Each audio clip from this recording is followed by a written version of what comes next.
Hello YouTube land. Well, today's video is about, as always, different other subjects. But this is what we're going to start off with. It was brought to my attention that somebody new to my coven believes that ceremonial magic is not for them because they say they want to learn ritual magic.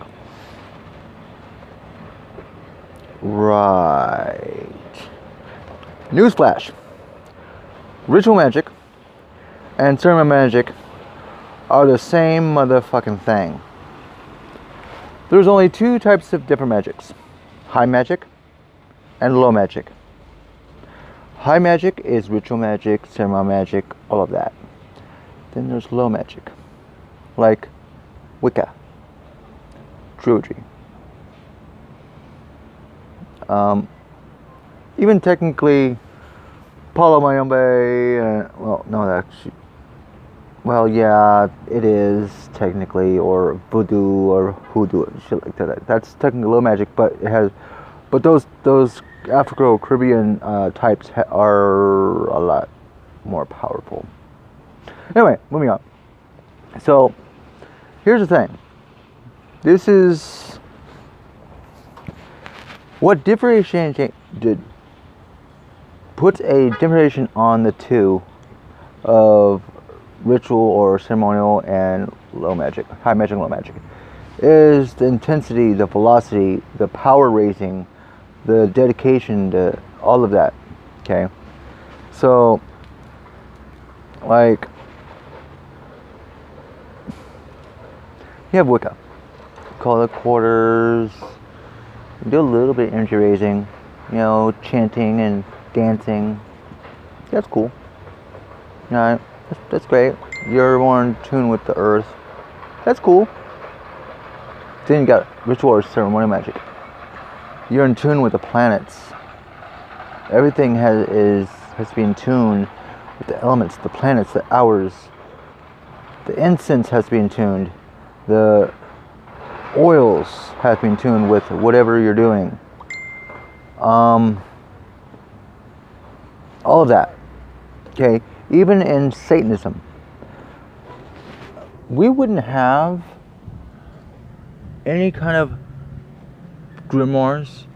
We couldn't practice openly if it wasn't for Aleister Crowley. Aleister Crowley and Helena Blavatsky. And the Golden Dawn, the OTO, all these different orders have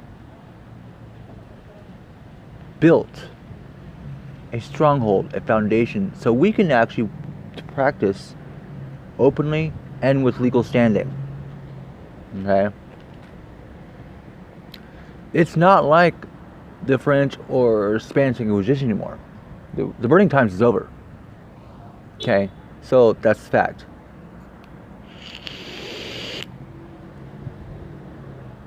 So, probably not many people know that what the elements of the weapons or the spiritual weapons are, or the tools on the altar.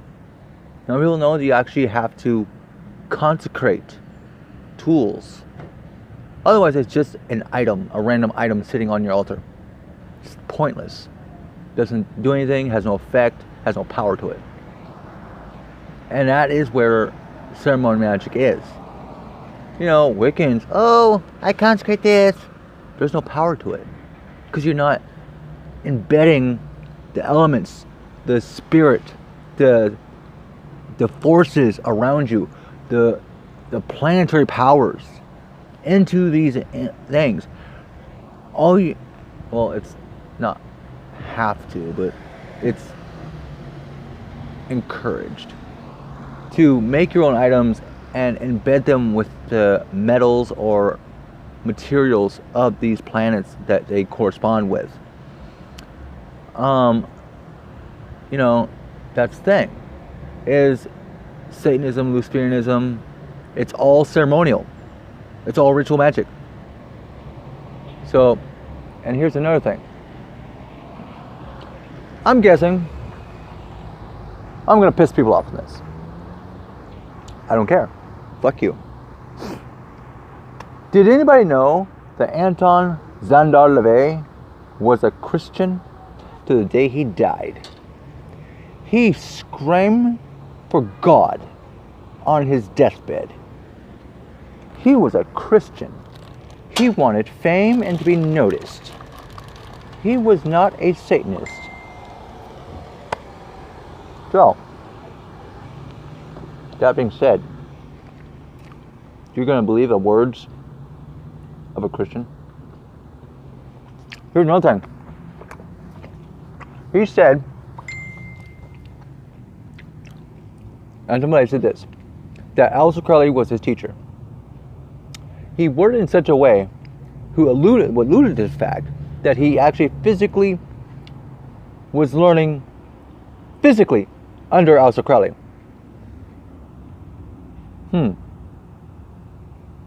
Interesting fact. Aleister Crowley was dead 100 years before he was even born. He died 100 years before he was born. Interesting. Very interesting. So, that being said, now, Anton LaVey claimed that all this, but first off, his circle was off balance. Secondly, okay, the ranks of the demons were wrong. In the Satanic Bible, the only thing that he came up with himself was the sins, the statements, and the laws. That's it. And because Satan was written in Viking times. Ragnar Redbeard wrote that. Okay. Everything else in that book, in his Black Bible, is a tangent against Christianity. It's a soapbox. That's all it is. Alright? So, that piece. Now, I'm a ceremonial magician. Dark magician at that. I deal with all entities. Primarily Babylonian is what I'm being pulled to now. Okay? Wow. I'm a guy. So anyway,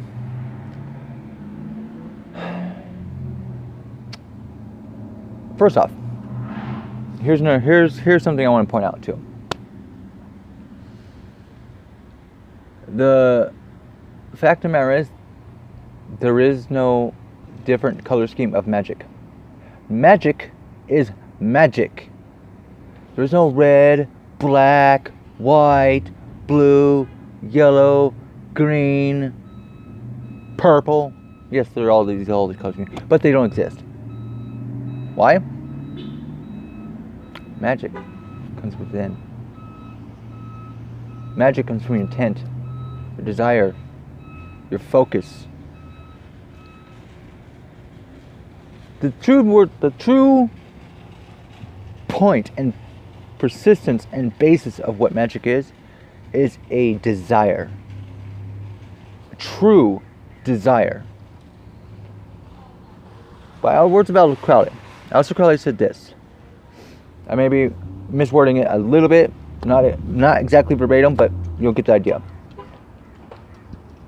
What is magic?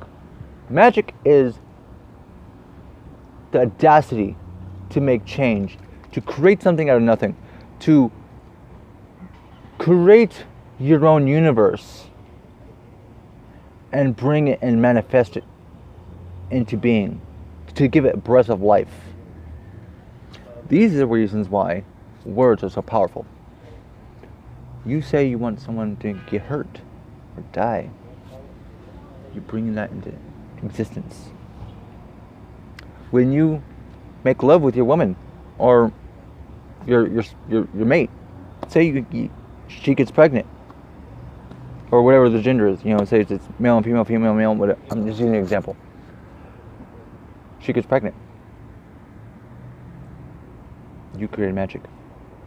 You took a desire, a feeling, passion. You mixed your primal fluids with her primal fluids and fermented her egg, the primordial egg. So, yeah. And then you created life. You gave it life. You gave it breath. See what I'm saying? Another point. Cakes, pastries, whatever. Cooking, in general, cooking. Say it's a cake. You take yeast, milk, water, flour, eggs, a little bit of salt, whatever other ingredients you're using. Mix it. Put it into the oven and it bakes. What is that? Magic. It's funny.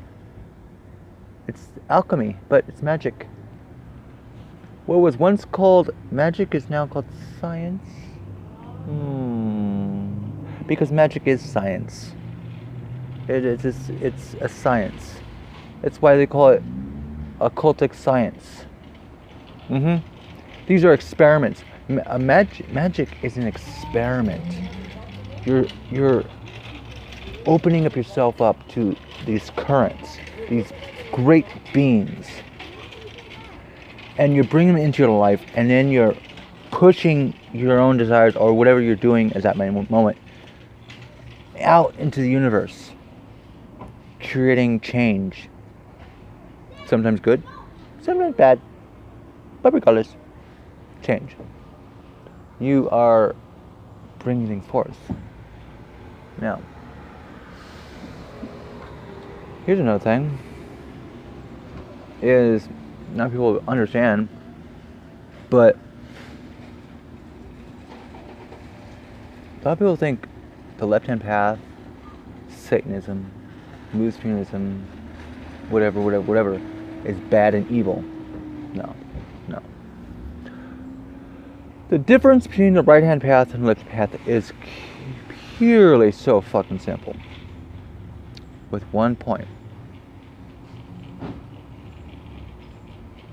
The left-hand path is free. The left-hand path unlocked their mind, unlocked their spirit. The left-hand path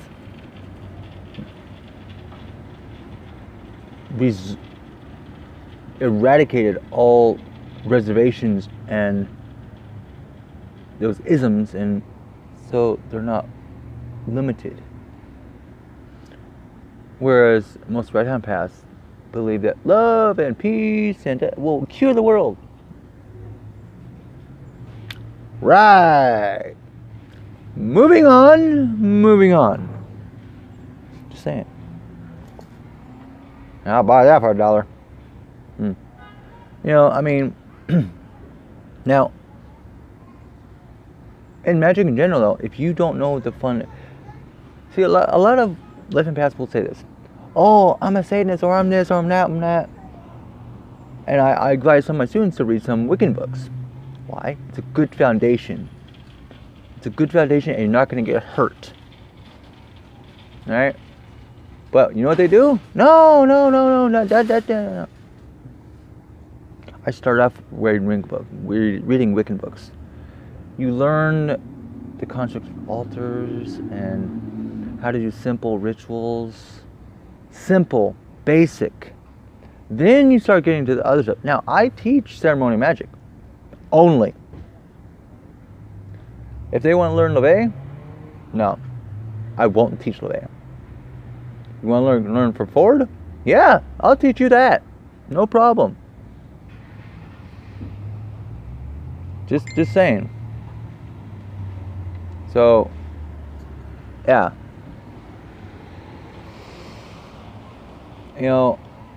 I can't stress enough that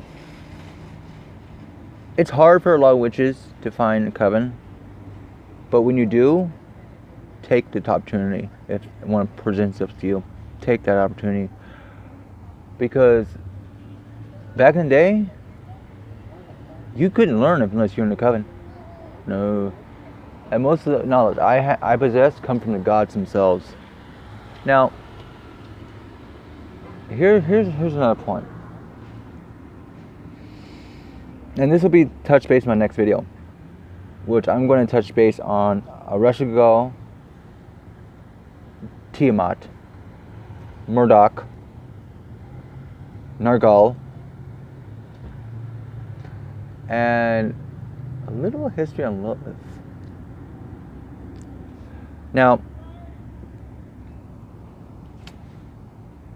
a lot of people don't realize how easy it is to get hurt in a ritual. That just because you're in a circle, think you can't be touched by these entities. Bullshit.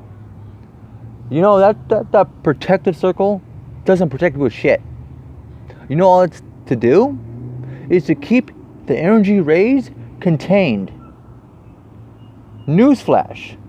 All these entities can step inside your circle and fuck you off. It don't protect you worth shit.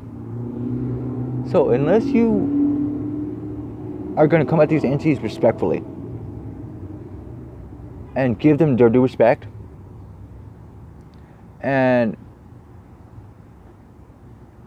you know, and if you're afraid of them, if you're afraid of calling on these entities,